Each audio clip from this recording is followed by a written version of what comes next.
Regresamos, amigas, amigos. Estamos platicando sobre la conquista y fundación de Colima en el año de 1523 y el posterior asentamiento ya el definitivo que se da en 1527, precisamente un 20 de enero, como el pasado domingo de 1527. Estamos recordando que rememoramos 486 años de esa fundación hispánica en un asentamiento original primitivo que se llamaba Tuxpan, y que de aquí fueron prácticamente desplazados los naturales y se asentaron en el lugar que hoy en Jalisco lleva el mismo nombre, Tuxpan, precisamente.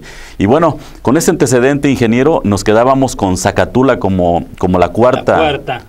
La quinta fue la Villa del Espíritu Santo, por ahí en las cercanías de Coatzacoalcos. La sexta fue Medellín. Como ellos eran pues de ese rumbo, tanto Cortés como Gonzalo de Sandoval fundaron, todos existen, son pueblitos muy pequeños pero existen, en su tiempo fueron muy importantes, históricamente lo siguen siendo. De ahí se fue él hasta Pánuco, cuando fue a traer a la Marcaida, él fundó ahí la villa de Pánuco. Gonzalo de Sandoval. Gonzalo de Sandoval. Vuelve a México, entrega a la señora, a la esposa, que a los 2 días Hernán Cortés la mandó a ahorcar porque le vino a reclamar que porque andaba con otras mujeres, y eso pagó con su vida. Porque andaba con la Malinche. Con sí, pero él ya tenía 2 hijos con otras damas ahí. Y finalmente se dice que el 25 como ya lo mencionamos, el 25 de abril, él fundó aquí en Colima la octava villa. Esta sí, existen antecedentes en la cuarta carta de relación de Hernán Cortés y dice muy claro que se busque un lugar seguro para que se funde una villa para españoles y que le pongan por nombre Colima, porque aquí ya se llama así. O sea que sí se llama la dicha provincia, dice él. Así es, ya existía, como lo decíamos al principio. Sí, el terreno, aquí la provincia ya se llamaba así. José Miguel alude a una expresión muy bonita, porque habla él de que cuando llegaron los españoles, aquí ya palpitaban los corazones, ya corría la sangre, ya la gente amaba y la gente odiaba, la gente reía y se alegraba, de tal manera que pues no llegaron a poner algo nuevo, llegaron simplemente a colonizar este espacio que ya se llamaba Colima, como usted bien lo afirma. Sí, señor. Nos ubicamos, ingeniero, que se asientan en términos de Tecomán y bueno, continúan las exploraciones y llegan precisamente a este lugar, lugar fabuloso. Sí, porque allá nunca vivieron a gusto, además no habían minas ahí. Y empezaron a demostrar su inconformidad, hasta que llegó el primer alcalde mayor a estas tierras, que fue Francisco Cortés, y a él fue lo primero que le pidieron, que los autorizara o que les consiguiera el permiso para cambiarse de lugar. Él todavía tuvo tiempo de irse a hacer ese viaje de conquista hasta lo que es Jalisco, Nayarit, y a la vuelta lo presionaron tanto que yo creo que más bien con permiso y sin él se vinieron unos cuantos, y llegaron aquí el 20 de enero de 1527, el día de San Sebastián. Él ya había muerto, ¿verdad? Ya lo habían matado. Sí, lo mataron allá en un barco, precisamente. Él no era muy valiente, que digamos, ni muy peleonero tampoco. ¿Tenía parentesco con Hernán Cortés? Sí, eran primos, pero no así, digamos, de mucha confianza. Sin embargo, le dio esa encomienda Cortés para que brillara un poco, y inclusive repartieron las encomiendas aquí. Precisamente a una de esas encomiendas se le debe que muchos años después se hubiera sabido dónde estuvo Colima en sus inicios. Digo, esta villa de San Sebastián, porque la verdad estaban perdidos hasta que Felipe Sevilla del Río encontró un documento, como él sabía palografiar. Entonces encontró un documento, una simple cartita de Bartolomé López, que era el encomendero de Comala, que le quitaron su encomienda porque trataba muy mal a los comaldecos. Usted sabe que Comala es el pueblo más antiguo de todo Occidente, ese ya existía. Entonces, él escribió que su encomienda se encontraba a legua y media o 2 leguas tal vez de distancia con respecto al lugar donde era el centro ceremonial de aquí de Colima, y eso es más o menos donde está la campana. Es la ubicación que tenemos geográfica. Más o menos. Y ellos, digamos, eso les sirvió muchos años después para más o menos ubicar, porque antes estaban perdidos. ¿Sí?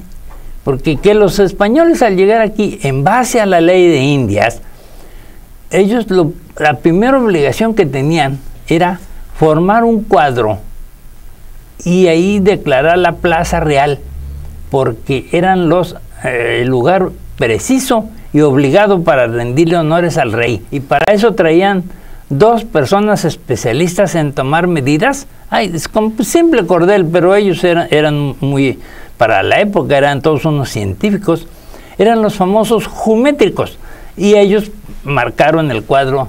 Así que lo primero que se hizo aquí, por manos de los españoles, fue el Jardín de la Libertad. La Plaza de Armas. Exactamente.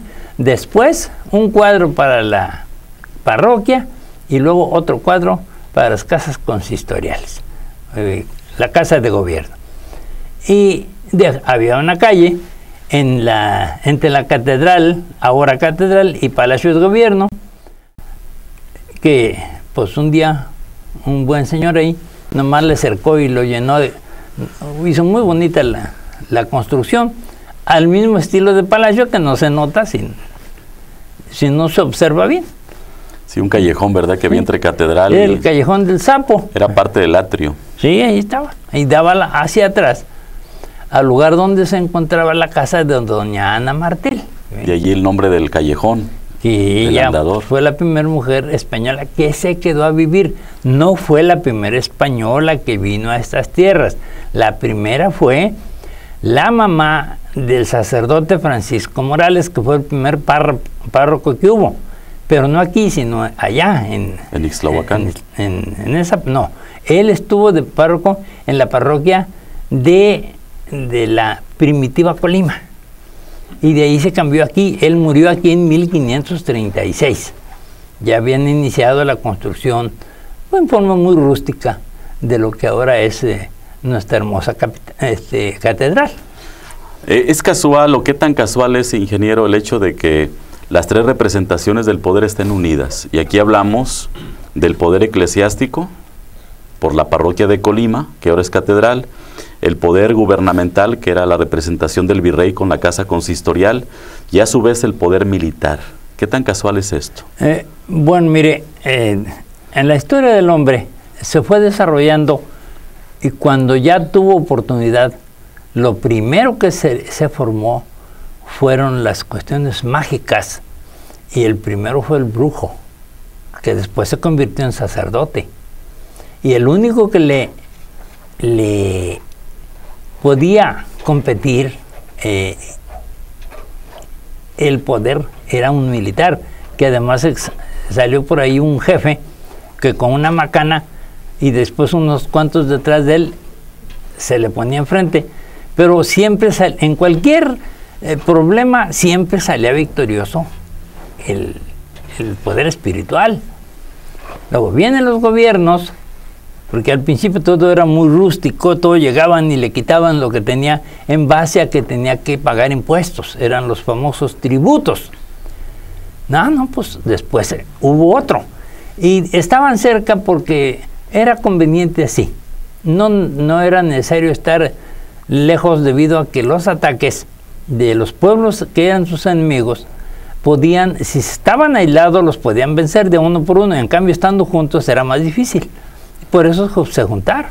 Siempre unidos. Siempre unidos. Y aquí los españoles pues siguieron las costumbres que traían de España, y lo hicieron bien. Digo, para su forma de ser lo hicieron bien. Y eso es lo que nos enseñaron, y no sabemos llevar otro tipo de gobierno más que los que ellos nos trajeron, que además ellos lo aprendieron de los romanos. Por eso los primeros ayuntamientos, los romanos los inventaron, los españoles no lo trajeron y los implantaron, y entre nosotros es el sistema básico de gobierno. En su opinión, ingeniero, ¿quién consuma la conquista? Bueno, la consumación de la conquista aquí de Colima, de todo el... ¿Quién consuma la conquista en este territorio, en el que se incluye obviamente Colima, entre los militares o la Iglesia Católica? No, todavía no había poder eclesiástico. Primeramente llegaron... ¿O los frailes? Esos llegaron con mucho tiempo después. Inclusive a nivel nacional, lo primero que vino con Cortés eran unos cuantos franciscanos, creo que eran 8. Y de entre ellos había un mercedario que era su confesor personal. Por eso no es nada raro que aquí se hubiera establecido tiempo después un convento de los mercedarios, que nunca fueron muy famosos, pero que estaban enquistados en puestos claves. Dentro del poder. Dentro del poder, sí. Y aquí, desde luego, después de que la batalla que hubo en el Palenque de Tecomán, ya no volvió a haber ninguna protesta, porque eran acalladas a sangre y fuego. Cuando hubo el primer virrey, Antonio de Mendoza, que llegó en 1536, hubo una sublevación de naturales allá por el lado de Zacatecas, que es donde se empezaba a fundar la primer Guadalajara.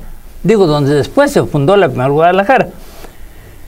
Y es cuando Antonio de Mendoza manda llamar a Guatemala, a Pedro de Alvarado, y le pide ayuda, porque él todavía no tenía un ejército. Y el otro se trae sus barcos, se trae su gente, desembarcó acá en Salagua y ya no esperó al virrey, porque en ese tiempo la verdad es que no se ve ni dónde andaban. El virrey se quedó esperándole en Tiripetío, y Hernán Cortés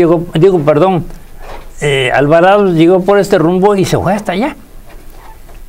Y me decía el padre Ursúa que el alcalde de un poblado que estaba cerca de lo que ahora es Yagualica, Jalisco, le dijo: no seas confiado, los indígenas de aquí no son los mismos que tú estás acostumbrado a manejar. Estos son agrestes, son fuertes y son combativos. Y naturalmente los otros, que señales, somos como yo, ¿cómo voy a tenerles miedo? Lo que pasa es que ustedes son una bola de cobardes, y yo le voy a demostrar en este momento lo que hago con ellos. Y quiere subir por una subida un poco empinada en su caballo, y los indígenas lo único que hicieron fue que le rodaron piedras. Una de esas piedras le pegó al caballo y se lo llevó rodando por la ladera. Al quedar abajo se acercan y todavía le hacen una pregunta muy inocente, ¿no? ¿Cómo te sientes? ¿Qué te duele? Le dice él: pues me duele el alma por no haber atendido el consejo que me dieron. Y ahí se murió. Fíjese nada más. Y bueno, aquí ya una vez asentados, Colima permanece prácticamente 200 años enclaustrado por las barreras naturales, y hasta que poco a poco llega el tren y poco a poco Colima se va abriendo. Hasta que llegó el ferrocarril. Y bueno, lo que hoy tenemos y lo que hoy compartimos, ingeniero, y que hay que rememorar más que celebrar, ¿verdad? Sí, claro. Por las muertes, por la gente que se nos fue, por la gente que nos ayudó a ser lo que hoy somos. Que al fin y al cabo ellos han formado parte de lo que es el pasado de Colima. Y a nosotros nos toca estar cosechando, y debemos hacerlo con mucho cuidado, guardando las consideraciones de los que nos antecedieron. Le agradezco mucho, ingeniero Rafael Tortajada, su presencia en este espacio. A ustedes, amigas, amigos, también el favor de su atención. Y hasta aquí, pues, Andares con la remembranza de lo que fue la conquista y la fundación de Colima en el sitio que hoy compartimos desde hace 486 años. Pásenla bien, nos saludamos. Mientras tanto, le invito a que sigamos andando.